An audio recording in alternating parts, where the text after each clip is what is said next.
la política és prioritzar i nosaltres a dia d'avui no anem a prioritzar la construcció del mercat.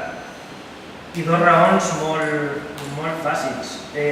Una és 3.270 aturats en les llistes de l'INEM, que són més, per això són els que tenen inscrits. I l'altra és que, per exemple, el passat dimarts, si no recorde mal, 35 famílies aproximadament se passaren per Càritas a demanar menjar.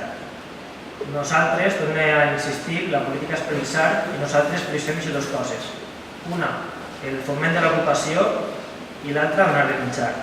Els possibles diners que ens gastàvem en l'edifici de mercat, ara els destinaríem a això. Recalcar també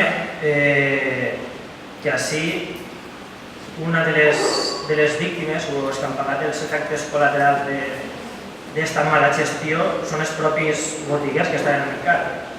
En el 2007 s'inicia una obra d'1.100.000 euros, dels quals 210 eren de fons socials europeus, per tal de reformar el mercat. A dia d'avui el tindríem reformat, la gent estaria al seu lloc, no estaria de forma provisional 6 anys on estan ara. I ens hem gastat 6,5 milions en una parcel·la, que no és una plaça perquè no està acabada, i estem provisionals 6 anys ja. Ens hem gastat 6,5 milions en una parcel·la gris, per més informació. La nostra resposta és no a la construcció del mercat, prioritzem altres coses